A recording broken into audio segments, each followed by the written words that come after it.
तो बच्चों अब नेक्स्ट चैप्टर शुरू करते हैं, केमिकल काइनेटिक्स। ठीक है बच्चों, तो क्लास 12 का इम्पोर्टेंट चैप्टर है ये, वैसे पार्ट है ये एक तरह से फिजिकल केमिस्ट्री का, ठीक है। ठीक है, और नीट में 2 क्वेश्चन आने के पूरे संभावनाएं हैं इस चैप्टर से, और बहुत ही आसान चैप्टर, सिंपल चैप्टर। केवल ऐसा है कि एक मिनट, ये कलर मैं सेलेक्ट कर लेता हूँ बच्चों, रुको। हाँ, तो ये ऐसा है, फॉर्मूला लगाओ आंसर पाओ। ठीक है, फॉर्मूला लगाओ आंसर पाओ, ये पाव भाजी वाला। तो मतलब सिंपल है, आसान है, सिंपल चैप्टर है। 2 क्वेश्चन फ्री के मिलते हैं, और केवल कई बार तो ऐसे क्वेश्चन आते हैं जो बहुत छोटे से कंसेप्ट के ऊपर बेस होते हैं, बहुत छोटे से कंसेप्ट के ऊपर। ठीक है, तो चलो बच्चों शुरू करते हैं फिर। और ये कौन सी सीरीज चल रही है, हम यहाँ पढ़ते हैं NCERT लाइन बाय लाइन। ठीक है, एक भी लाइन हम छुड़वाते नहीं, बिल्कुल एग्जैक्ट पूरा। ठीक है, और कौन सी है, फर्स्ट स्टेप सीरीज। पहली बार NCERT को कैसे पढ़ना है, ऐसे फॉलो करो। चलो देखते हैं, एक मिनट पूरा प्रॉपर। ठीक, तो chemistry bye it's very nature is concern with the change substance. पता है केमिस्ट्री का क्या मतलब है, A से B बन रहा है, B से C बन रहा है, कुछ भी, मतलब change substance with well defined properties are converted by chemical reaction, है ना। तो केमिस्ट्री का तो मतलब ही केमिकल रिएक्शन से, ठीक है, कोई दिक्कत नहीं। इनटू अदर सब्सटेंस, तो एक सब्सटेंस से दूसरे सब्सटेंस में टूटना, with different properties for any chemical reaction chemistry to find out. अब क्या केमिस्ट्री देख लो, the feasibility of a chemical reaction which can be predicted by the thermodynamics.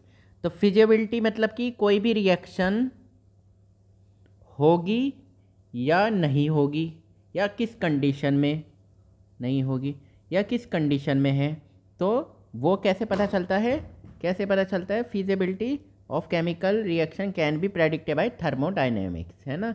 आपने थर्मोडाइनमिक्स अभी हुआ है कुछ दिनों पहले चैप्टर, तो पढ़ा होगा कि कई बार आप कैसे बता रहे थे कि भाई इंटरनल एनर्जी है, उसके फैक्टर, हीट है, फर्स्ट लॉ है, वर्क है, फर्स्ट लॉ के अकॉर्डिंग चल रहा था।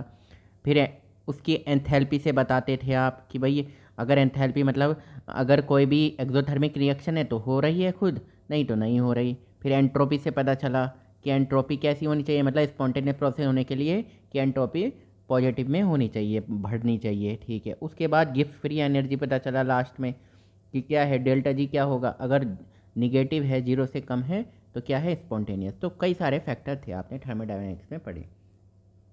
As you know that a finally the reaction with delta G less than 0 at constant temperature, एक particular temperature and pressure is feasible. तो वो रिएक्शन जिसका Gibbs free energy less than 0 है, कि भैया वो क्या है, फिजिबल है, हो जाएगी वो। Extend to which a reaction will proceed can be determined from chemical equilibrium. तो क्या कह रहा है, तो extend to which a reaction will proceed can be determined from chemical equilibrium. अब देखो, जब आप केमिकल इक्विलिब्रियम पढ़ोगे ना, तो उसमें भी ये पता चलेगा आपको कि कोई रिएक्शन A से B में जा रही है, ठीक है, अब फिर B से पीछे को जा रही है, ठीक है, तो वो पर्टिकुलर किस कंडीशन में, टेम्परेचर, प्रेशर वगैरह किस पर्टिकुलर कंडीशन में जा रही हैं, और सभी क्या ऐसी रिएक्शन है या नहीं है, मतलब ऐसा तो है नहीं, सभी आगे भी प्रोडक्ट भी बनता है, फिर रिएक्टेंट में टूटती हैं। Speed of reaction that time taken by a reaction to reach equilibrium, और स्पीड ऑफ रिएक्शन क्या है, ऐसा तो नहीं कि पता चला A से B बन रहा है सालों में, कोई फ़ायदा है उसका। ठीक है, फिर B से A चाहे थोड़ा बहुत बन रहा है, या रिएक्शन कितने पीछे जा रही है, छोड़ो उसे, तो पर्टिकुलर स्पीड एक अच्छा खासा फैक्टर है, मतलब अच्छा खासा। ठीक है, किसी भी रिएक्शन का ये मेन है कि रिएक्शन ऐसी हो कि हो जाए और टाइम से हो, वही तो बात है। अलॉन्ग विद फीजिबिलिटी, मतलब कि फीजिबिलिटी मतलब होना कोई भी रिएक्शन का easily, and extend it is equality important. उतना ही इंपॉर्टेंट क्या है कि भाई ठीक है, फिजिबिलिटी वगैरह आप चेक कर रहे हो, तो उतना ही इंपॉर्टेंट ये है टू नो द रेट, कि rate and the factor controlling the rate of chemical reaction, मतलब किस स्पीड से हो रही है, ये ज़्यादा इंपॉर्टेंट है किस स्पीड से हो रही है। ठीक है, क्यों, अब एक बार बताओ आपने, ठीक है, आप नीट की पढ़ाई कर रहे हो, ठीक है, कोई बात नहीं, अच्छी बात है ना।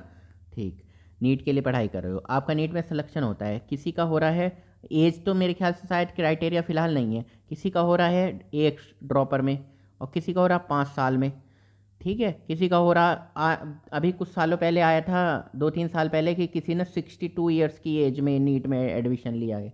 ठीक है, वो बात नहीं हो रही, अच्छी बात है, जब मतलब वो है कि मेहनत कर रहे हो तो कई बार लेट मिलती हैं चीज़ें, कई बार बहुत आराम से, टाइम से।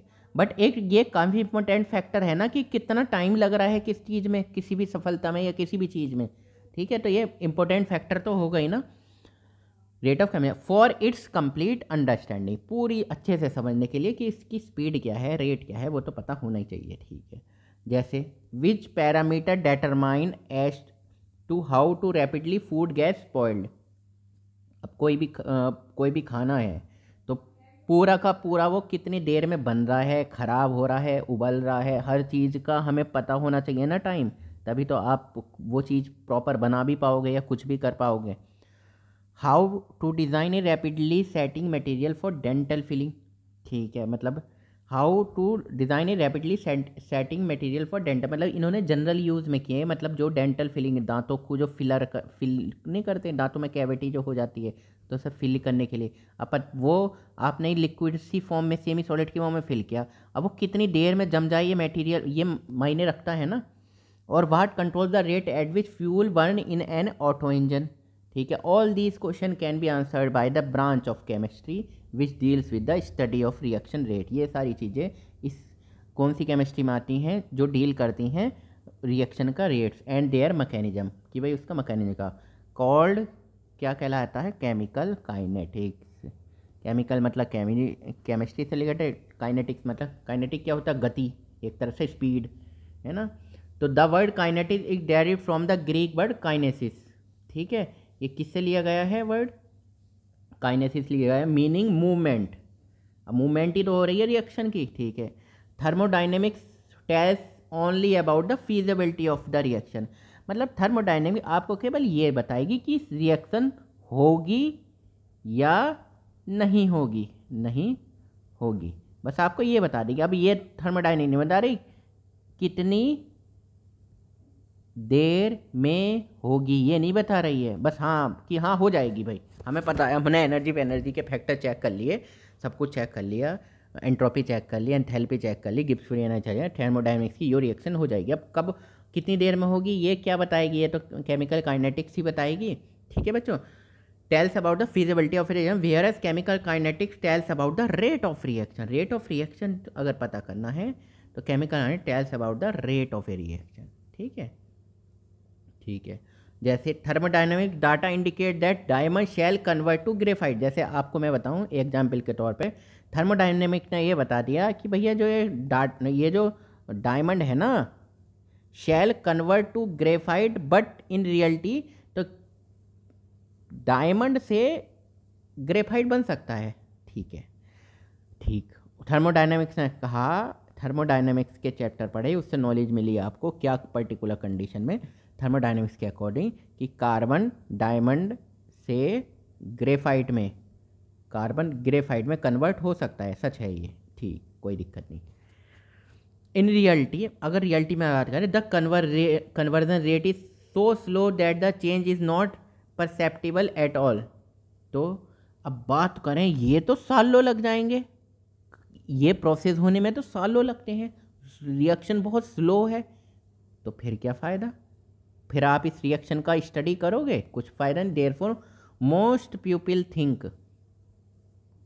ये रहा, हाँ, therefore most people think that diamond is for ever. कुछ लोगों को क्या लगता है कि जो हीरा है वो क्या है, हमेशा के लिए है, जबकि ऐसा कुछ नहीं है। जो ये एलोट्रॉप होते हैं ये आपस में चेंज हो जाते हैं ना, ठीक है, मगर कुछ प्रोसेस ऐसी होती हैं जो बहुत बहुत बहुत बहुत स्लो हैं। अब वो अगर चेंज भी हो रहा है ना किसी चीज़ में तो वो बहुत स्लो हो रहा है। Kinetic study not only help us to, हाँ यहाँ से, ठीक, ये अभी क्लीन, हाँ, kinetic studies not only help us to determine the speed, kinetic से केवल ये नहीं पता चल रहा काइनेटिक्स से केवल नॉट की to determine the speed but rate of a chemical reaction, उसकी स्पीड क्या है, ठीक है। Rate of a chemical reaction, केवल स्पीड का ही नहीं पता चल रहा, उसकी रेट क्या है, ठीक है, ये भी पता चल रहा है। But also describe the condition by which the reaction rates can be altered, और ये भी पता चल रहा है स्पीड और रेट, तो सॉरी एक ही हो गया ना, मैं भी क्या बोल रहा हूँ कि केवल काइनेटिक्स से ये नहीं पता चल रहा उसकी रेट या स्पीड क्या है। अब ये भी पता चल रहा है कि किस फैक्टर, मतलब कि स्पीड, मान लो तुम्हारी स्पीड है 10 किलोमीटर पर आवर, ठीक है, कोई बात नहीं। अब काइनेटिक्स से पता करके तुम्हारे बारे में स्टडी किया तो ये पता चल रहा है कि क्या तरीका है कि 15 किलोमीटर पर आवर की स्पीड से भी आप दौड़ सकते हो। तो हम इससे ये भी फ़ायदा है कि रिएक्शन को थोड़ा बहुत अल्टर कर सकते हैं, वो फैक्टर भी पता चल जाते हैं बाई काइनेटिक्स की स्टडी करने। The factor such as concentration, कुछ फैक्टर हैं जैसे concentration, temperature, pressure and catalyst affect the rate of reaction, ठीक है। जो कंसंट्रेशन है, ठीक, टेम्परेचर है, ठीक है, अब टेम्परेचर है, ठीक है, प्रेशर है, ठीक है। अब प्रेशर समझ लो, आप क्या पहाड़ों पे भी इसी उतनी स्पीड से भागोगे? क्या आप गर्मी में, जाड़ों में एक ही स्पीड से भागोगे क्या? कैटलिस्ट, कैटलिस्ट मतलब आपको कोई मोटिवेट करने वाला हो, आपको किसी ने मोटिवेट किया, आपने वीडियो देखी जिम जाने वालों की, उन्होंने कहा कि अपनी हेल्थ का ये फ़ायदा, तो क्या आप इतनी स्पीड से भागोगे? क्या पता आप ये सोचो कि मैं आज थोड़ा सा ज़्यादा भागूं और ज़्यादा हेल्थी रहूं। तो ये सारे कई सारे फैक्टर हैं, amount reactor of form and the rate of their consumption और the formulation. At the molecular level की बात करें, मतलब वही क्या कहते हैं, एटम मॉलिकुलर वगैरह छोटे लेवल पे बात करें, the reaction mechanism involving orientation, तो रिएक्शन जो है ना इस पर भी डिपेंड करती है, reaction mechanism involving orientation and energy of molecule under collision are and discuss. तो कोलिजन पता ही है कि जो मॉलिक्यूल है कितनी एनर्जी के साथ और किस ओरिएंटेशन में आपस में रिएक्ट कर रहे हैं, ये भी मैटर करता है, ठीक है, ये भी मैटर करता है केमिकल काइनेटिक्स में। इस यूनिट में we shall be dealing with average and instantaneous rate of reaction, तो हम we shall dealing with the average and instantaneous rate of reaction को डील करेंगे। तो एवरेज रेट क्या है, तो आप यहाँ से गए, यहाँ पे पहुँचे, ए से बी में पहुँचे, तो जो आपकी स्पीड थी आपने रेट देखा कि भाई ठीक है, तो मान लो आप कभी आप होंगे 10 किलोमीटर पर आवर की स्पीड से, कभी आएंगे 9 किलोमीटर पर आवर की स्पीड से, कभी होंगे 13 किलोमीटर पर आवर की स्पीड से, तो इसका हमने निकाल लिया एवरेज, ठीक, ये तो है एवरेज, यहाँ से पॉइंट यहाँ तक का एवरेज निकाल लिया। क्या होता है वैसे स्पीड क्या होती है, अगर स्पीड की बात करें तो formula speed is equal to distance बटे टाइम है ना, डिस्टेंस अपॉन टाइम, ठीक, आपने ये एवरेज निकाल लिया। आपसे पूछा कि भैया इस पॉइंट पर जब आप थे तब आपकी अपनी स्पीड बताओ, तो वो होता है इंस्टेंटेनियस,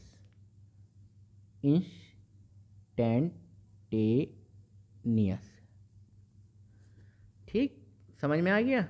ओके ओके, चलो ठीक है। देखो थ्योरी भरी हुई है, पता नहीं लोगों को क्या लगता है फिजिकल केमिस्ट्री न्यूमेरिकल है ये वो, नॉर्मल नीट लेवल के लिए तो आई थिंक अगर कंसेप्ट क्लियर है ना तो नीट सही से क्वालिफाई हो जाएगा केवल एनसीईआरटी से। Some reaction such as ionic reaction, कुछ रिएक्शन ऐसी हैं जो आयनिक रिएक्शन, ठीक है, अकर वेरी फास्ट, ठीक है, आयनिक रिएक्शन है कि जैसे AgNO3 प्लस HCl, तो पता चला AgCl बन गए, 1 सेकेंडों में प्रेसिपिटेट बन रहा है, तुरंत है, हो रही है ना, very fast. For example precipitation of silver chloride, अरे ये तो यही दिया हुआ silver chloride, occur instantaneously by mixing aqua solution of silver nitrate and sodium chloride, यही एग्जाम्पल लिया हुआ है। इंस्टेंटेनियसली मतलब कि इंस्टेंटेनियसली बिल्कुल तुरंत, उस एक पर्टिकुलर एकदम सेकेंडों में। अगर हम दूसरी साइड की बात करें, ऑन द अदर हैंड दूसरी साइड की बात करें, कुछ रिएक्शन आर वेरी स्लो, कुछ रिएक्शन बहुत स्लो हैं, जैसे rusting of iron in the presence of air and moisture. अब लोहे पे जो जंग लगता है, लोहे पे जो rusting of iron in the presence of air and moisture, लोहे पे जो जंग लगता है वो तो भैया सालों का काम है ना। आपने लोहे के गेट बनवाए छत पर, तो पानी आया, बरसात हुई, कितने टाइम लगते हैं लोहे के गेट पे जो ये जंग लगेगा, तो कितना टाइम लगेगा, महीने साल भी लग जाएंगे। तो उसकी स्टडी करोगे, बैठे रहोगे क्या?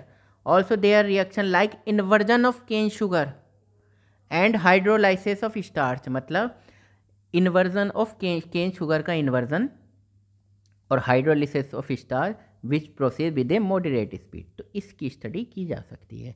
क्यों? क्योंकि ये किस स्पीड से भागते हैं? मॉडरेट। ठीक है। Can you think of more example from each category? ठीक है, और बताओ, और कोई एग्जाम्पल का बता दो जरा। तो you must be knowing that speed of an automobile is express in term of, एक बार बताओ, तो you must be knowing that speed of automobile, जो बाइक वाइक की स्पीड आप देखते हो, चेंज इन द पोजिशन, तो आप कैसे पता लगाते हो? आप कहते हो ना, अरे भैया 40 की स्पीड से चला के आया हूँ मैं, 40 की स्पीड से चला के आया हूँ, दिल्ली से आगरा गया था, 40 की स्पीड से चलाई। कोई कहता है बढ़िया बढ़िया फेंक के 80 किलोमीटर की स्पीड से मैंने बाइक चलाई है। तो ये जो आप बोल रहे हो, तो ये किसके अकॉर्डिंग बोल रहे हैं? Term of change in the position of distance covered by it in certain period of time. तो आप कैसे बोल रहे हो? तो ये जो स्पीड है, तो वो कैसे बोल रहे हो? इस हिसाब से तो बोल रहे हो डिस्टेंस अपॉन टाइम, कि भैया डिस्टेंस कितनी थी, कि मान लो थी 100 किलोमीटर। ठीक है, और कितने टाइम में पहुंच गए आप पहुंच गए 1 घंटे में, मान लो, है ना, मान लो 1 घंटे में पहुंच गए, कुछ भी 60 मिनट में पहुंच गए, बात एक ही है। तो आप जो स्पीड बता रहे हो ना, किलोमीटर पर आवर, 1 घंटे में पहुंच गए, तो आप 100 किलोमीटर 1 घंटे में कर लिए, तो आपकी क्या स्पीड थी? 100 किलोमीटर पर आवर, यही तो थी स्पीड। ठीक है, तो ये कैसे बता रहे हो? तो डिस्टेंस अपॉन टाइम। ठीक है।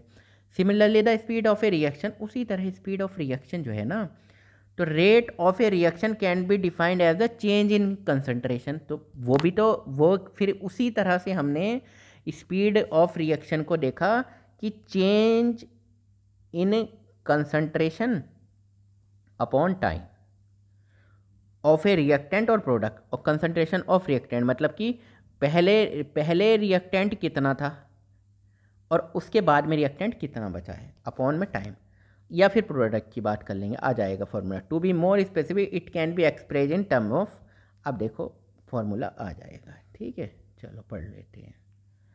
The rate of decrease in concentration of any one of the reactant, और तो इन्होंने क्या कहा? Rate of decrease in concentration of any one of the, मान लो ए है प्लस बी है, इसने कहा भैया सी प्लस डी बन रहे हैं, कोई दिक्कत नहीं है, कोई आफत नहीं आ रही। ठीक, तो rate of decrease in concentration of, अब ये किस स्पीड से घट रहा है, चाहे ये ए बी के लिए बात करें या ए के लिए बात करें, सबके लिए बात कर सकते हैं, ये किस स्पीड से घट रहा है, मतलब कितना बचा है, पहले कितना था अब कितना बचा।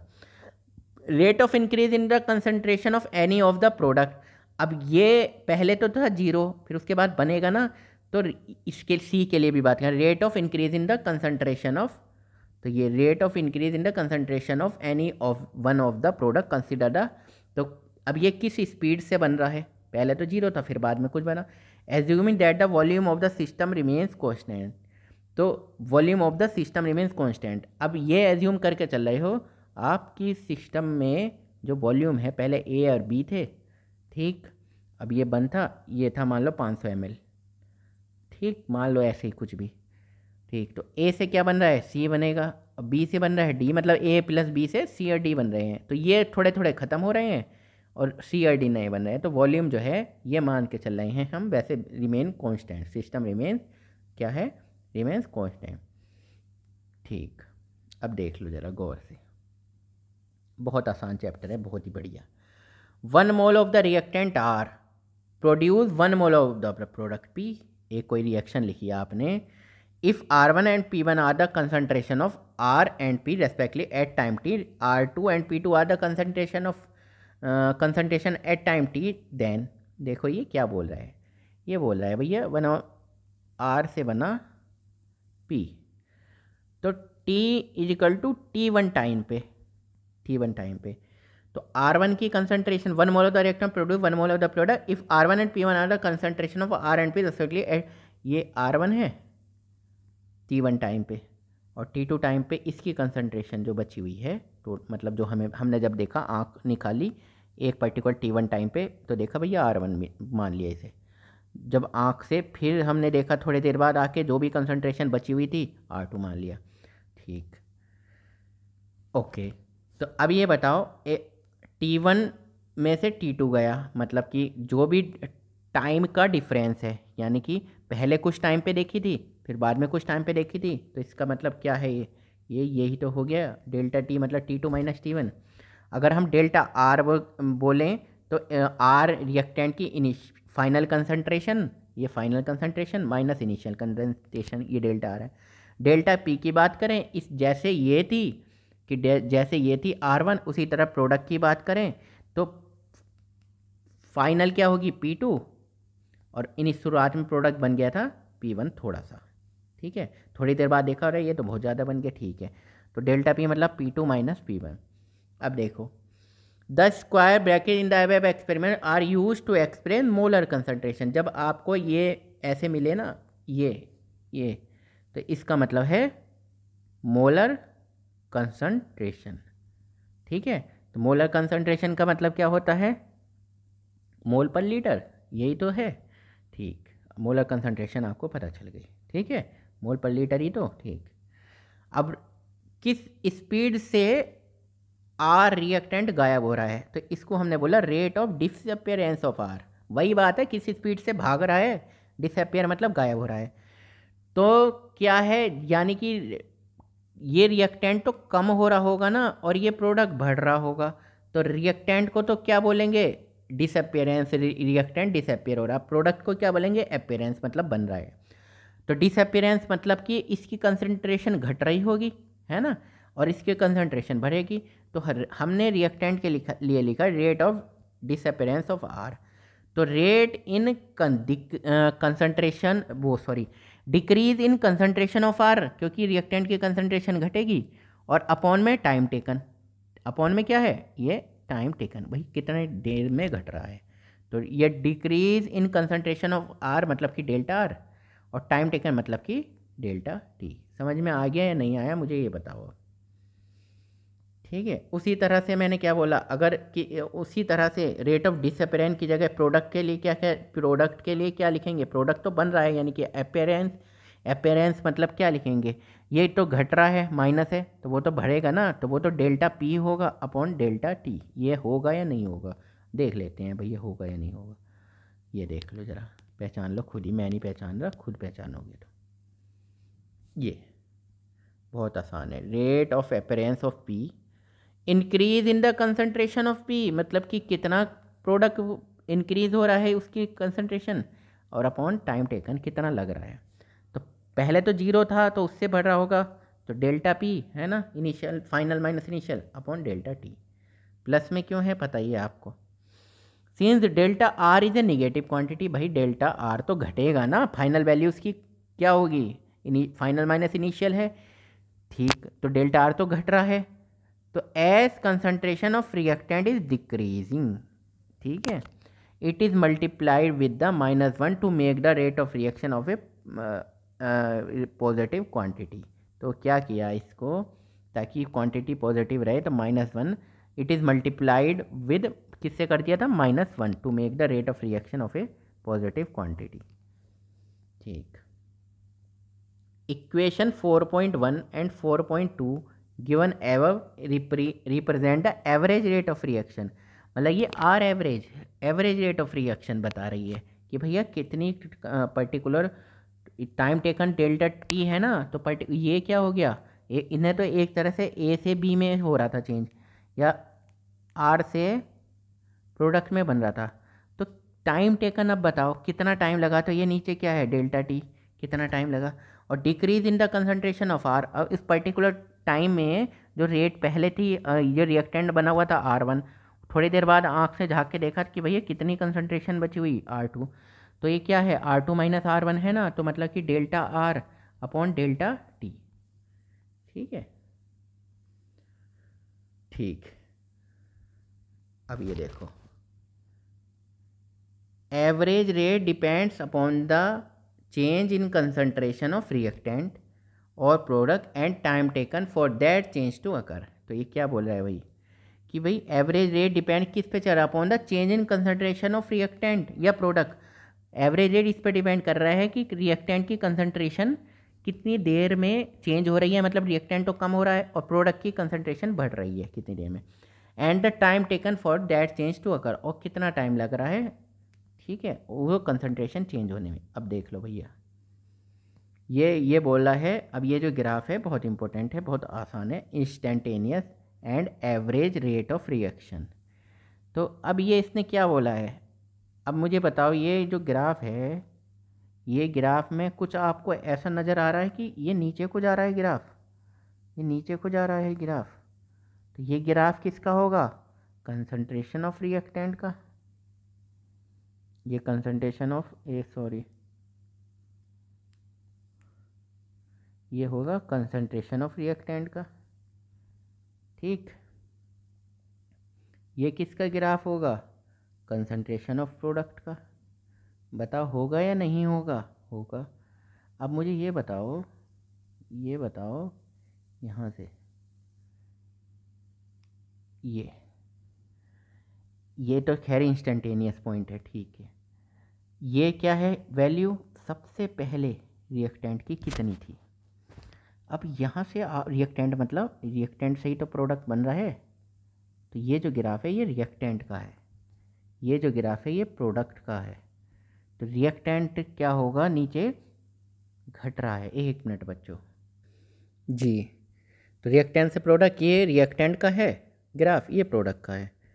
तो ये जो ऊपर से नीचे जा रहा है ग्राफ, इसका मतलब बताया था ये रिएक्टेंट है, क्योंकि ये रिएक्टेंट से प्रोडक्ट, तो रिएक्टेंट की कंसंट्रेशन तो घट रही होगी, अब प्रोडक्ट की कंसंट्रेशन बढ़ रही होगी। ये प्रोडक्ट का ग्राफ है। ठीक, आगे समझ में, ठीक है। अब देख लो ज़रा ये ठीक, मुझे ये बताओ T1 टाइम पे ऊपर गए, कितनी कंसंट्रेशन थी, C1। T2 टाइम पे जब देखा आपने रिएक्टेंट की, घटकर, पहले तो C1 थी, ठीक है, अब घटकर कितनी हो गई, C2 हो गई, ये ठीक है, ये हो गई, ठीक। और पहले T1 फिर T2 टाइम पे, ठीक है। तो R एवरेज, तो कंसंट्रेशन जो घटी है यानी कि डेल्टा R, ठीक, कितने टाइम पे, डेल्टा T टाइम पे। तो क्या C2 माइनस C1 है, तो C2 माइनस C1 है, फाइनल माइनस इनिशियल होता है, हाँ जी हाँ सर होता है, अपॉन ये रिएक्टेंट के लिए है, अपॉन ये टाइम के लिए है, फाइनल टाइम कितना है, T2, ये T2 माइनस T1 होता है, ठीक। तो रिएक्टेंट की फाइनल, मुझे बताओ C2 है, ये कम होगी ज़्यादा होगी, ये तो कम होगी ना, तो कम में से ज़्यादा घटा रहे हो आप, तो कम में से ज़्यादा मतलब हो गया माइनस, ये जो वैल्यू आएगी डेल्टा आर की ये आएगी माइनस में, कम में से ज़्यादा ही तो घटा रहे हो, तो इसलिए -1 बाहर लगा हुआ है, ताकि क्या आए, पॉजिटिव आए, रेट तो पॉजिटिव आएगा। ठीक, आगे समझ में, ठीक, ओके। तो ये इन्होंने लिख दिया कि भैया C2 minus C1 upon T2 minus T1, ठीक है। तो अब देखो ज़रा, ठीक, अब इनिशियल कह रहा हूँ, इंस्टेंटेनियस मतलब कि आप यहाँ से यहाँ भाग रहे थे, ठीक है, ये यहाँ से यहाँ भाग रहे थे, एक पर्टिकुलर टाइम पे पूछ लिया यहाँ पे, हाँ भैया यहाँ पे बताओ क्या स्पीड थी आपकी, ठीक। तो इसको डिनोट करते हैं, आप पता होगा आपको, 11th वगैरह में भी पढ़ा होगा, मैंने भी मैथ नहीं ली थी। आप डी से करते हो ना, उस सूक्ष्म छोटे सी बात, अब छोटी वाली बात कर रहे हैं, छोटी वाली, तो छोटे से पॉइंट पे, तो -dr, ठीक, -dr रिएक्टेंट की कंसंट्रेशन, ठीक है, क्योंकि इस पर्टिकुलर पॉइंट पे बात करें, अपॉन dt, ठीक, dt। अब ये जब निकालने के लिए आप क्या करोगे, टेंजेंट खींचोगे, ठीक है, टेंजेंट खींचोगे, तो वो इक्वल होता है ये R इंस्टेंटेनियस किसके, स्लोप के, माइनस स्लोप। तो क्वेश्चन आएगा सॉल्व करने को, तो स्लोप हम निकाल लेंगे उस इंस्टेंटेनियस रेट पे, जहाँ इंस्टेंटेनियस पॉइंट आएगा ना, तो वहाँ पे स्लोप उसके बराबर होगा R इंस्टेंटेनियस, ठीक है। तो -dr अपॉन dt किसके, स्लोप, ये देखो ये टेंजेंट खींच लिया, ये इस तरह देख लिया और स्लोप के इक्वल होगा, मतलब कि tan थीटा बराबर y2 minus y1 upon x2 minus x1, ये इससे निकल जाएगा स्लोप, कोई दिक्कत नहीं है। अब बात कर रहे हैं प्रोडक्ट की। ठीक भाई, कर लो, कर रहे हो तो प्रोडक्ट की कंसंट्रेशन, ये प्रोडक्ट की कंसंट्रेशन तो भाई, हाँ ये मुझे बताओ ये बढ़ रही है क्या? ये तो बढ़ रही है, नीचे से ऊपर जा रही है ना, ये नीचे से ऊपर जा रही है ना। ठीक, जब नीचे से ऊपर जा रही है तो कंसंट्रेशन ऑफ प्रोडक्ट कहाँ, ऊपर को। ठीक, और किस अकॉर्डिंग, ये टाइम के अकॉर्डिंग। ठीक है, अब मुझे ये बताओ, सबसे पहले आप ये बताओ एवरेज कितना होगा, ये आर एवरेज कितना होगा, आर एवरेज बताओ कितना होगा, प्लस ये क्या था, delta R upon delta T, यहाँ पर क्या होगा, delta P upon delta T, यानी कि पी मतलब कि कितना प्रोडक्ट बन रहा है। समझ में आया या नहीं आया, आप मुझे ये बता दो। ठीक, अब आप कहोगे सर ये तो समझ में आ गया, हमें ये वाला समझ में नहीं आया। आप जो पर्टिकुलर कि जब एक पर्टिकुलर टाइम पे पूछ लें, हाँ भैया इस पे इस टाइम स्पीड बताओ आर इंस्टेंटेनियस, अरे वो स्लोप के इक्वल होता है, टेंजेंट खींचा ये और ये अपना बना लिया, और डी पी छोटा सा उस पर्टिकुलर टाइम पे, छोटू सा D P upon D T, छोटे से टाइम पे। ठीक है, ये डी टी है, इस पे ये डी टी है, इस पे जो भी प्रोडक्ट की कंसंट्रेशन होगी ये देखो। ठीक है, D P upon D T, ये किसके बराबर होता है, स्लोप के। स्लोप के लिए क्या करना, ये टेंजेंट खींचा, ये करा और निकालेंगे अभी y2 minus y1 upon x2 minus x1। ठीक है, ग्राफ समझ में आ गया। मेरे हिसाब से इतना आसान ग्राफ आपको, इतनी आसान भाषा में आपको ग्राफ के भी समझना नहीं होगा, अरे आसान है। इसके बाद आएंगे फैक्टर, तो यानी कि एक पेज है अभी और। ठीक है, अब यूनिट, अरे यूनिट तो बहुत आसान है, यूनिट तो बहुत आसान है। यूनिट क्या है, रेट ऑफ रिएक्शन की, बताओ ज़रा। हाँ, यूनिट क्या है, from equation 4.1 and 4.2 it is clear that unit of rate are concentration time inverse. तो यूनिट ऑफ रेट क्या है, ऊपर क्या लिखा था भैया, कंसंट्रेशन लिया था अपॉन में नीचे ये, तो यानी कि क्या मतलब हो गया, कंसंट्रेशन टाइम इनवर्स, ये हो गया। एग्जाम्पल के तौर पे समझ लो, कंसंट्रेशन को भी अब हम बताएंगे क्या है। If concentration is in mole per litre, concentration की मोलरिटी कैसे होती है, कब कंसंट्रेशन कैसे निकालते थे, मोल पर लीटर में, या फिर हमें रखना है रिएक्टेंट और उसमें प्रेशर के टर्म में, तो मोल पर लीटर पर सेकेंड इनवर्स, यही तो होगा mole per litre, and time in second, then unit will be mole per litre second inverse. अब बताओ, इसमें मुझे तो समझ आ नहीं रहा, ये क्या भारी लगता है आपको ये chapter. However in gaseous reaction, अगर गैसियस रिएक्शन की बात करें, when concentration of gases express in term of their partial pressure की टर्म में बात करें कि भैया उनका प्रोडक्ट बन रहे हैं या रिएक्टेंट पार्शियल प्रेशर लिया हुआ है, the unit of the rate equation will be ATM, atmospheric pressure जो एटीएम में लिया हुआ होगा एटमॉस्फेरिक।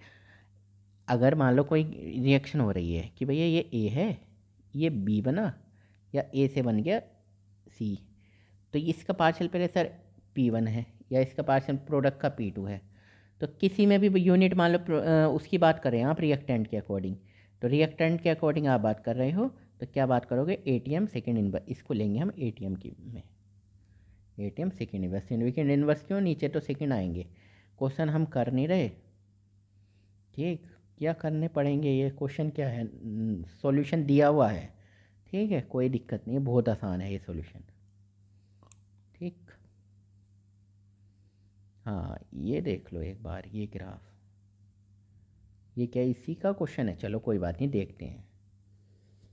तो बच्चों ये क्वेश्चन दिया हुआ है और आपको मैंने बता दिया क्वेश्चन दिया हुआ है और उसका डाटा दिया हुआ है कि भाई T1 टाइम पे, ये देखो ये कंसंट्रेशन दी हुई है, T1 टाइम पे ये देखो ये है ना कंसंट्रेशन, तो आप ये चेंज करके निकाल सकते हो, ठीक है। T2 टाइम पे ये कंसंट्रेशन दी हुई है, ठीक है, और ये इनका दिया हुआ। अब देखो, अब आपको ये पता है rate minus delta R upon delta T, मतलब अगर रिएक्टेंट किस स्पीड से, ये लिख लूँ मैं, रिएक्टेंट किस स्पीड से ये घट रहा है ना, घट रहा है, और एक रिएक्ट होता है प्रोडक्ट के according plus delta P upon delta T, एक ये वाला होता है। तो प्रोडक्ट किस स्पीड से बढ़ रहा है, प्रोडक्ट बढ़ रहा है, ठीक है। अगर कोई आपसे पूछ ले कि भैया ऐसी कोई कहीं पर भी हो, आप मान लो आप ऐसे भाग रहे थे कि इस पे यहाँ पे पॉइंट बताओ, ठीक है, तो उसी तरह से ये थोड़ा इंपॉर्टेंट है। जैसे ये पूछ लिया इस आर इंस्टेंटेनियस क्या होता है, ठीक है, तो ग्राफ चल रहा था, ये बना हुआ था आर इंस्टेंटेनियस, ये 600 सेकंड पे पूछ लिया, टी इजिकल टू 600 सेकंड पे पूछ लिया, तो आप क्या बताओगे, छोटू सा, ठीक है, तो छोटू सा चेंज इन प्रोडक्ट में अपॉन उस पर्टिकुलर टाइम पे, ठीक, मतलब डेल्टा टी एक तरह से लगभग टेंस टू जीरो है इधर, तो डी टी या D R upon D T, ऐसे ही तो बताते हैं, minus D R upon D T, छोटू से उस टाइम पे क्या कंसंट्रेशन। तो ये किसके बराबर होता है, स्लोप खींच लो, ये बराबर होता है, ये इस तरह से ये टेंजेंट है, और ये होता है एक, देखो ये बाई टू हो गई, ये बाई वन, और ये x1 ये x2, ये जब आप निकालने आएगा आर इंस्टेंटेनियस, तो आप बताओगे स्लोप के इक्वल होता है, मतलब tan theta y2 minus y1 upon x2 minus x1, बस ये बताना चाह रहा था।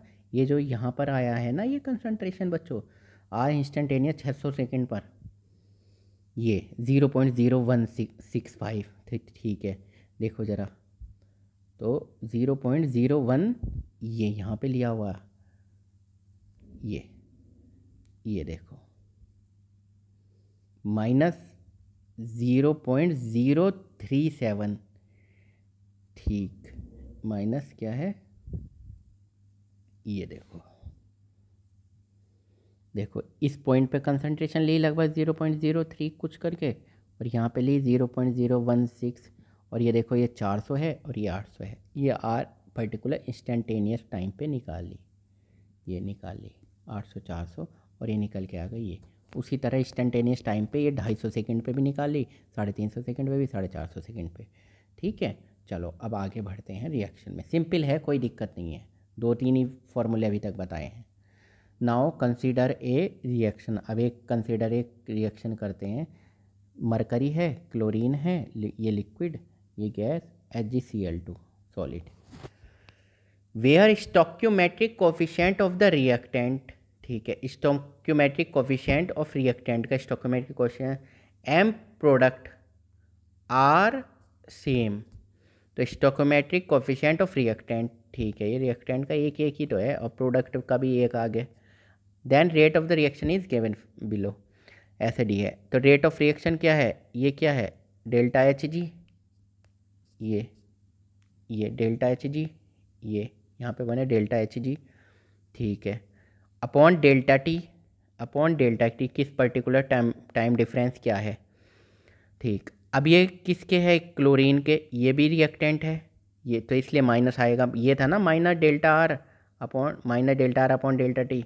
तो ये अपॉन प्रोडक्ट में, ठीक, प्रोडक्ट क्या है, HgCl2, तो प्रोडक्ट में डेल्टा HgCl2 प्रोडक्ट में प्लस में, तो ये था ना delta P upon delta T था, तो डेल्टा P मतलब कि इसके लिए बात हो रही है, ठीक है।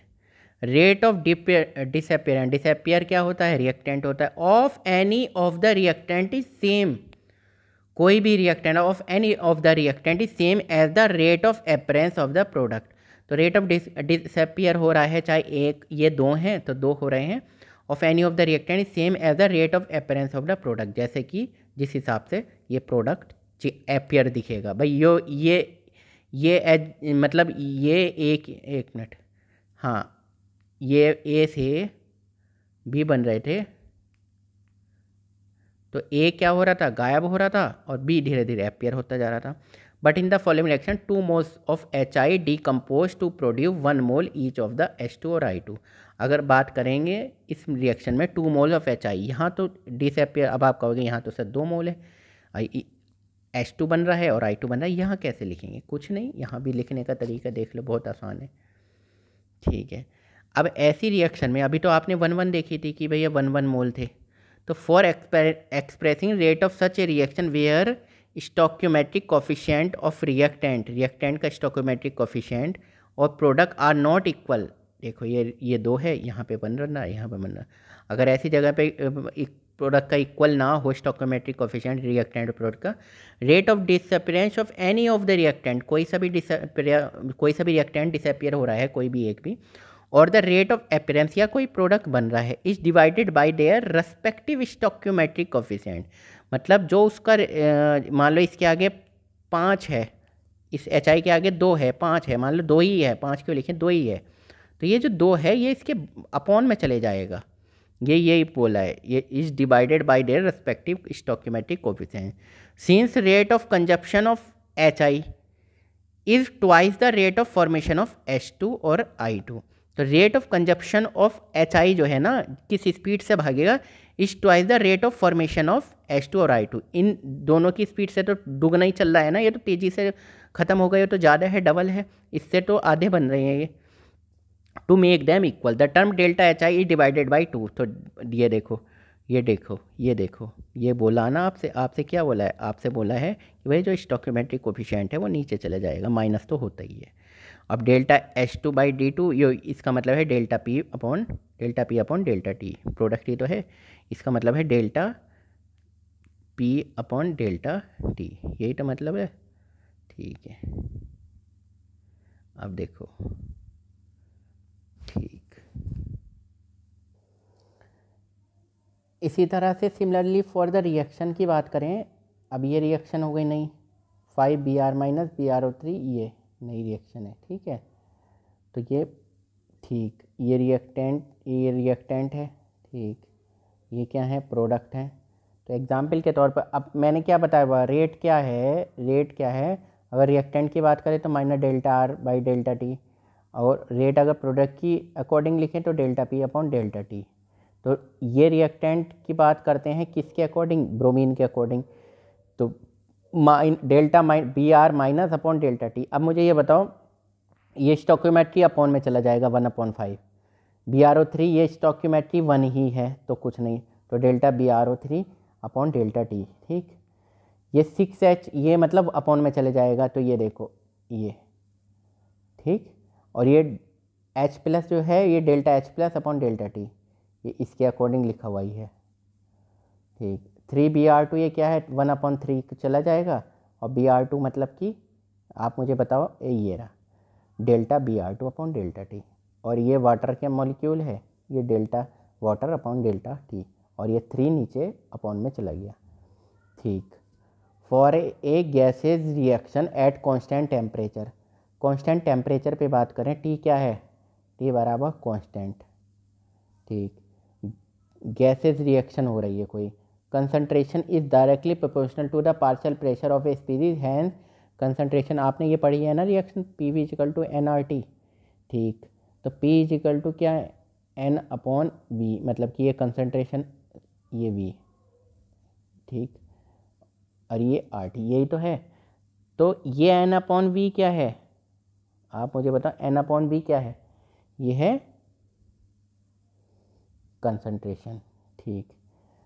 अब देखो N अपॉन B से देखो, अब आप एक चीज़ बताओ मुझे, ये N मतलब मोल और ये वॉल्यूम मोल पर लीटर मतलब कि कंसंट्रेशन, तो P directly proportional to N upon B हो गया ना concentration, P directly proportional to concentration हो गया, क्यों, टेम्परेचर क्या रखा भैया कांस्टेंट, R जो है वो कांस्टेंट होता ही है, तो यही बता रहा था। Can also be express as rate of change in partial pressure of the reactant और द प्रोडक्ट, ठीक है, तो पार्शियल प्रेशर के अकॉर्डिंग भी हम लिख सकते हैं। तो ये क्वेश्चन लिखा हुआ है, मैं क्वेश्चन भी नहीं पढ़ रहा, मैं बस इतना बता रहा हूँ कि ये रिएक्शन है ये एक रिएक्शन है। अगर आपको रेट निकालना हो तो आप क्या करोगे, ये N2O5 अपॉन में, अब ये 1/2 से मल्टीप्लाई होगा ना, तो डेल्टा N2O5 अपॉन में ये डेल्टा T हो गया। ठीक ठीक, तो ये 1/2 हो जाएगा, 1/2 हो जाएगा। फिर इनकी कंसंट्रेशन आप रख दोगे, तो इनिशियल वो फाइनल माइनस इनिशियल ये आप रख दोगे। ठीक है, ये 184 मिनट बाद बोल ही रहा है, एंड आफ्टर 184 मिनट, ये नीचे 184। ठीक है, सेकंड वेकंड में कन्वर्ट करके, ठीक है, आप निकाल लोगे, आसान है क्वेश्चन। हाँ, एक रेट और पूछ रहा है, ये रेट पूछ रहा है, एंड प्रोडक्ट के बारे में करें तो 1/4 से मल्टीप्लाई हो जाए, 1/4 आ जाएगा, स्टोइकोमेट्री नीचे आ जाता है, delta NO2 by delta T. तो particular time, particular delta NO2 की क्या कंसंट्रेशन चेंजेस हो रहे हैं, प्रोडक्ट जो बन रहा है, ये तो प्रोडक्ट है ना NO2, तो ये देख लेना, ये कितना दिया हुआ है 6.79 × 10⁻⁻⁴, ये फाइनल करके जो भी आ जाएगा एक बार देख लेना बस। ठीक है, अब हम करते हैं नया topic start, factor influencing rate of reaction. आपको मैं बता दूं, आप सोच रहे होंगे कि सर ये जो क्वेश्चन है, आप क्वेश्चन पे बहुत ज़्यादा ध्यान नहीं दे रहे। तो ये जो हमारी, मैंने क्या बताया, ये जो फर्स्ट स्टेप सीरीज़ है, फर्स्ट स्टेप सीरीज़ है, इसमें क्या होगा, इसमें थ्योरी होगी। ठीक है, सेकेंड स्टेप इसमें थ्योरी होगी, वो भी पहली बार कैसे पढ़ते हैं, पहली बार कैसे पढ़ते हैं वो समझ में आ रहा। पहली बार कैसे पढ़ते हो आप, जनरली थ्योरी पढ़ते हो, बस ये सोच कर नहीं पढ़ते कि आपको 100 में से 100 क्वेश्चन सॉल्व करने हैं, नहीं। अगर आप ये सोचोगे ना तो ये 100 के कभी 100 नहीं पहुंचेंगे। फिर जब दोबारा सेकंड स्टेप सीरीज NCERT की पढ़ेंगे, उसमें थ्योरी प्लस क्वेश्चन प्लस 1-2 थोड़ा बहुत PYQ वगैरह कैसे आया। जब थर्ड स्टेप सीरीज NCERT की होंगे तो उसमें क्या होगा, theory plus question plus PYQ plus अगर हमें रेफरेंस बुक की ज़रूरत पड़ेगी, उससे रिलेटेड रेफरेंस बुक का टॉपिक देखेंगे। ठीक है बच्चों, चलो अब पढ़ते हैं, तो शुरुआत करते हैं।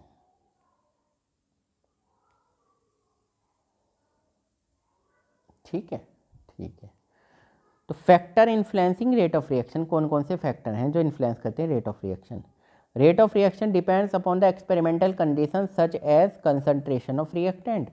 कि भैया पता ही है रेट ऑफ रिएक्शन किस पे डिपेंड कर रहे हैं, एक्सपेरिमेंटल कंडीशन, एक्सपेरिमेंट से ही पता चलेगी ये, और तो कुछ नहीं है।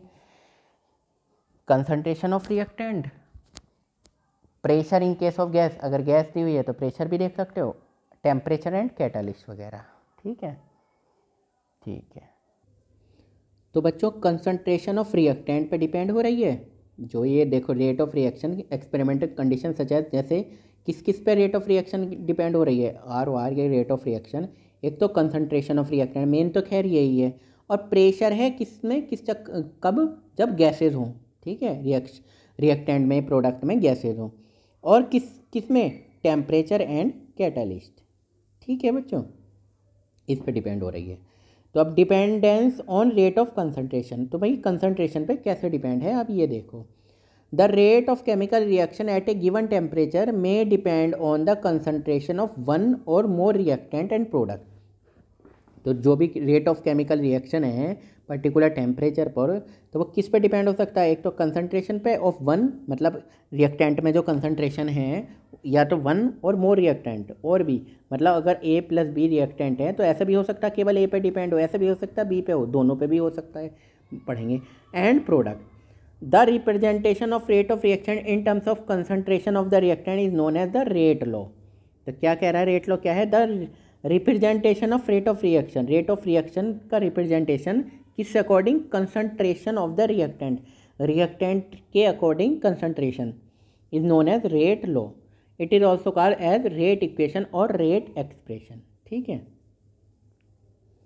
ठीक, अब ये देखो rate expression and rate constant, तो rate expression and rate constant देखो, तो रेट एक्सप्रेशन और रेट कांस्टेंट देख लो क्या है। टेबल 4.1 दी हुई है, clearly show that rate of reaction जो है ROR, टेबल 4.1 से पता चल रहा है ROR रेट ऑफ रिएक्शन कम होती रहती है, decreases the passage of time as the concentration of reactant decreases, मतलब जैसे जैसे कंसंट्रेशन ऑफ रिएक्टेंट घटती रहती है उसी हिसाब से रेट ऑफ रिएक्शन घटती रहती है। ठीक है, ठीक है, conversely rates generally increases when reactant concentration increases. मतलब ये आप ऐसे समझ लो 100 ग्राम है तो जो रेट ऑफ रिएक्शन है वो मान लो कोई भी है ऐसी एक्स मान लो, तो ये अगर 1 kg होगा अगर रिएक्टेंट तो रेट ऑफ रिएक्शन भी बढ़ जाती है। मतलब अगर ये 1 kg था तो कोई एक्स थी मान लो क्या कहते हैं रेट ऑफ रिएक्शन, और ये अगर केवल लास्ट में 20 ग्राम बचा है ना तो उसी स्पीड से नहीं चलेगी एक्स की स्पीड से, फिर ये भी घट जाएगी रेट ऑफ रिएक्शन भी। So rate of a reaction depends upon the concentration of reactant. ठीक है, तो रिएक्टेंट की कंसंट्रेशन पे डिपेंड करती है। चलो अब देख लो कैसे कैसे कर रही है। तो कंसीडर ए जनरल रिएक्शन, कोई एक रिएक्शन लिख ली ए प्लस ये C D, where A B C and D are the stoichiometric coefficient. ये क्या है, A B C D coefficient है of reactant and product. Rate expression for this reaction is, तो rate कैसे लिखा जाएगा, तो रेट ये देखो रेट एक्सप्रेशन लिखा जाएगा, रेट है डायरेक्टली प्रोपोर्शनल ए की पावर एक्स और बी की पावर वाई। अब आप कहोगे सर ये तो ये होना चाहिए था ना ए की पावर ये ए, नहीं, देख लो आगे चलते रहो। तो रेट डिपेंड कर रहा है ए की पावर एक्स मतलब कुछ भी हो सकता है, और बी की पावर ये जो रिएक्टेंट है ये बी की पावर वाई कुछ भी हो सकता है। ठीक है, अब क्या है देख लो, ये कह रहा है एक्सपोनेंट एक्स एंड वाई, जो ये यहाँ पे ये लग रहे हैं ना ये जो नज़र आ रहे हैं आपको ये एक्स वाई, ये मे और मे नॉट भी equal to the stoichiometric coefficient. मतलब कि ये इसके बराबर भी हो सकते हैं, ये इसके ए और बी के बराबर भी हो सकते हैं, A and B of the reactant. Above equation can also be written as, तो ये ऊपर की रिएक्शन ऐसे भी लिखी जा सकती है। अब गौर दो, ये एक्स और वाई जो हैं वो ये ज़रूरी नहीं ए और बी हो सकते हैं। देखो वेयर एक्सपोनेंट एक्स और वाई मे और may not be equal to the stoichiometric coefficient, मतलब स्टोइकोमेट्रिक कोफिशिएंट ए और बी हैं तो उस जैसे हो सकते हैं, ज़रूरी नहीं है कि उस पर डिपेंड ही करें। Above equation can be written as, तो कैसे लिखी जा सकती है, तो रेट को क्या लिख दिया, तो रेट आपने पढ़ा D R by D T minus reactant की नज़र से। ठीक, तो के ये रिएक्टेंट हो गया ए की पावर एक्स, ये रिएक्टेंट हो गया बी की पावर वाई। अभी ये नहीं बोला एक्स और वाई का स्टोइकोमेट्री से कोई रिलेशन है, कुछ रिलेशन नहीं है। ठीक है, अब देख लो, this form of equation 4.4b is known है डिफरेंशियल रेट इक्वेशन। तो ये जो इक्वेशन है ना ये डिफरेंशियल है ना, डिफरेंशियल रेट इक्वेशन है, वेयर के is proportionally constant called rate constant. मतलब के क्या है, ये देखो के is proportionally constant called rate constant. ठीक है, तो के क्या है, रेट कांस्टेंट है। ठीक है, दिस द इक्वेशन लाइक 4.4, ये जो है 4.4 which relates the rate of reaction to concentration of reactant is called rate law और रेट एक्सप्रेशन। अब ये क्या कह रहा है, ये लाइन देखो, which relates the rate of reaction to concentration of reactant is called rate law और रेट एक्सप्रेशन। ठीक है, तो किससे रिलेट कर रही है, कंसंट्रेशन ऑफ रिएक्टेंट। ठीक है, इसे क्या बोलते हैं, रेट एक्सप्रेशन। ठीक, thus rate law is the expression. अब इन्होंने डेफिनेशन दी कि भैया रेट लॉ क्या है, अब ये फालतू की चीज़ें हटा दो, अब ये देखो रेट लॉ क्या है। ठीक है, rate law is the expression in which reaction rate is given in terms of molar concentration of reactant with each term raise to some power, कुछ पावर होगी, विच मे और may not be same as the stoichiometric coefficient of the reacting species in balance chemical equation. समझ लो, rate law is the expression जिसमें reaction rate is given in terms of molar concentration. ये जो है molar concentration है, मोल per litre में दी हुई होगी। ठीक है, मोलर कंसंट्रेशन ऑफ रिएक्टेंट। ये देखो रेट, ये जब मैंने क्या बताया था, ये जो रेट है ये आर का मतलब ये रिएक्टेंट के अकॉर्डिंग चल रहा है, ये तो घट रहा है ना रिएक्टेंट। ठीक है, reactant molar concentration of reactant which term raise to some power. अब इसकी ए प्लस बी के इसके एक्स और वाई ये पावर है इस कुछ, तो ये जो एक्स और वाई है ये इसके स्टोइकोमेट्री के जैसा भी हो सकता है और नहीं भी हो सकता। स्टोकियोमेट्री ए और बी जितना जैसा भी हो सकता और नहीं भी हो सकता। फॉर एग्जाम्पल के तौर पे समझ लो, तब समझ में आएगा, बहुत दिक्कत वाली बात है ही नहीं बिल्कुल भी। ये देखो NO है, ये आगे 2 लगा हुआ है, ये O2 है कुछ, ये आगे 1 लगा हुआ है, ये 2NO2 गैस बन रहे हैं, ठीक है। ये गैसेस की फॉर्म में है वैसे, ठीक है, मतलब कि आप प्रेशर भी यूज़ कर सकते हो। We can measure the rate of this reaction as a function of initial concentration either by keeping the concentration of one of the reactant constant and changing in the concentration of other reactant. ये कह रहा है कि भैया rate of reaction हम निकालते हैं, ठीक है, तो ये किस हिसाब से निकालता है कि इनिशियल कंसनट्रेशन में क्या चेंज हुआ। मान लो NO की कोई कंसनट्रेशन थी, उसमें कितना चेंज हुआ, ऑक्सीजन में कितना चेंज हुआ। अब ये किसी तरह ऐसा भी निकाल सकता है रेट ऑफ रिएक्शन कि इसके अकॉर्डिंग निकाले, रेट ऑफ रिएक्शन निकल सकती है, इसके अकॉर्डिंग भी निकल सकती है। कीपिंग, देखो either by keeping the concentration of one of the reactant constant, मतलब इसको इसने कांस्टेंट कर दिया, अब इसकी कितनी है, फिर and changing the concentration of other reactant, ठीक है, या इसको कांस्टेंट कर दिया तो इसकी चेंज हो रही थी, कितनी घट रही थी, और by changing the concentration of the reactant, यानी कि दोनों की चेंज कैसे हो रही थी, ठीक है। The following result are obtained, ये कुछ रिजल्ट दिए हुए हैं, तो देखो, अब देखो ये रेट है, ये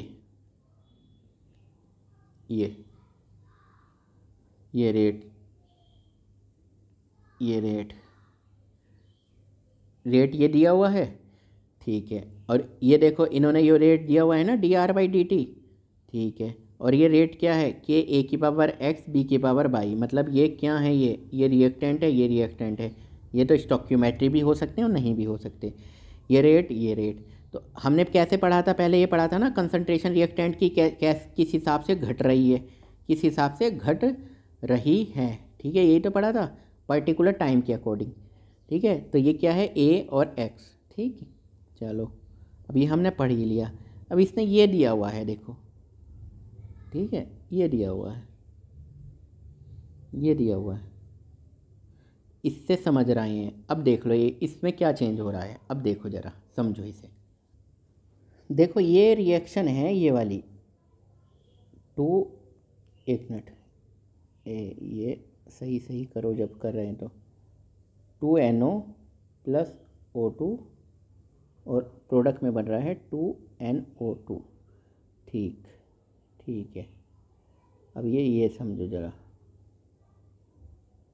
ठीक, हाँ, आप ये देखो जब NO को डबल कर दिया गया, इनिशियल NO पर मोल पर लीटर, NO को डबल करा, O2 को रखा कांस्टेंट, NO को करा डबल, ये डबल, और O2 को, ये ऑक्सीजन को रखा कांस्टेंट, ठीक, और ऑक्सीजन की कंसंट्रेशन, तो ये 4 गुना हो रहा है, 4 गुना हो रहा है क्या इनिशियल रेट, ये 0.096 × 4 ही तो आएगा 0.384, भाई एक है लगभग 4 है ना, ठीक।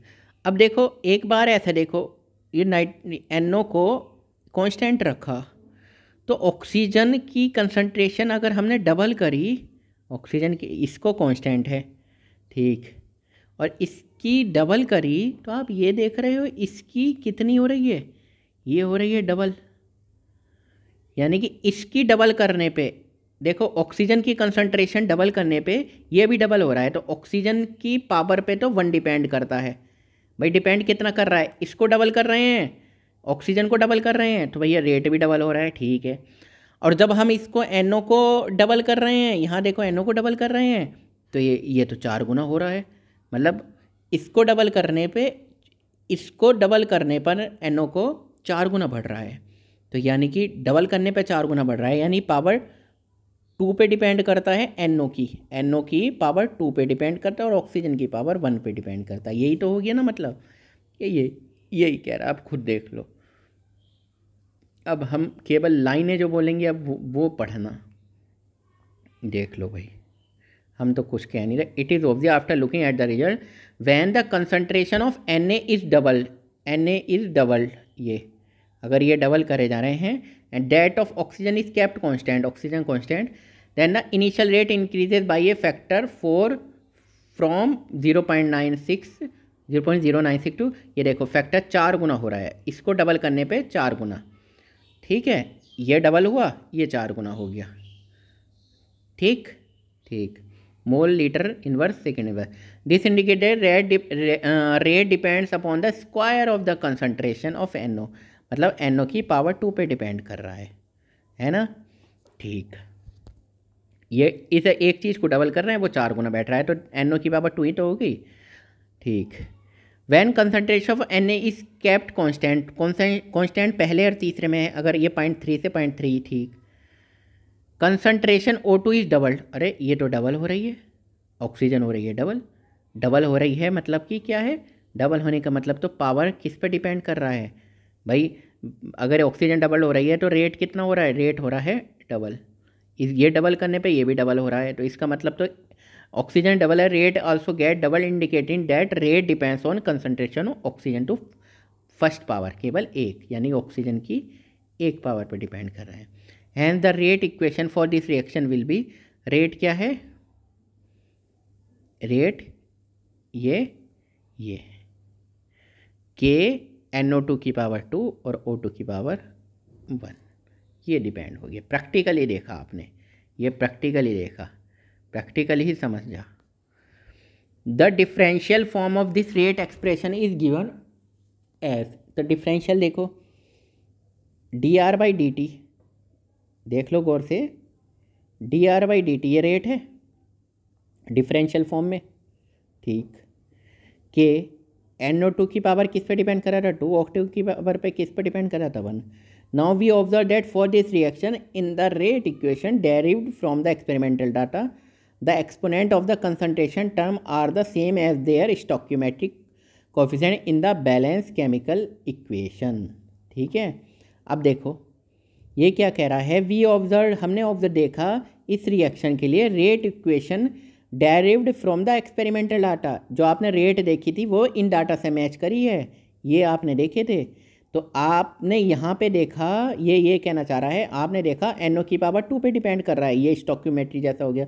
ऑक्सीजन की पावर किस पे, 1 पे डिपेंड कर रहा है, ये स्टोइकियोमेट्री जैसा हो गया। तो ये नहीं स्टोइकियोमेट्री लिखते हैं हम आगे, इसका मतलब ये है कि भाई करना आपको प्रैक्टिकली है, वो तुक्का लग गया कि उस पर डिपेंड हो। This reaction in the rate equation derived from experimental data से मिली, the exponent of the concentration, हाँ, the exponent of the concentration term are the same as their stoichiometric coefficient in the balance chemical equation, ठीक। कुछ example और देख लो भाई, समझ लो reaction. CH_Cl3 Cl2 CCl4 HCl, experimental देखा आपने, तो भैया क्या है एक्सपेरिमेंटल, रेट क्या था, KCHCl3 और Cl2 की पावर, अरे हाफ, ये तो 1 लिखा हुआ है, तो कुछ डॉक्यूमेंट्री जैसा नहीं है, 1/2। CH3COOC2H5 प्लस H2O, ठीक है। CH3COO, ये नज़र आ रहा होगा, ठीक है। CH3COOC2H5 वाटर में, C ये देखो रेट किस पे डिपेंड कर रहा, अरे रेट यहाँ देखना केवल और केवल इसकी कंसंट्रेशन पे डिपेंड कर रहा है, CH3COOC2H5 की, वाटर पे डिपेंड नहीं कर रहा। तो देख लो वाटर पे डिपेंड नहीं कर रहा तो 0 लिख गया, यानी कि 1 आ गया, और केवल यहाँ पे इस पे डिपेंड कर रहा है, ठीक है। इस रिएक्शन में the exponent of the concentration term are not same as their stoichiometric coefficient. अब देखो यहाँ पे स्टोइकियोमेट्रिक कोफिशिएंट 1 है और यहाँ पे 1 है, ठीक है। और वाटर के आगे, एक मिनट, वाटर के आगे भी 1 है मगर नहीं कर रहा डिपेंड, वाटर के आगे नहीं कर रहा। Rate law for any reaction can not be predicted by merely looking at the balance chemical equation, that is theoretically but must be determined experimentally. भैया इसे केवल एक्सपेरिमेंट के थ्रू ही समझा जा सकता है, ठीक है बच्चों। चलो अब देखो बच्चों, अब हम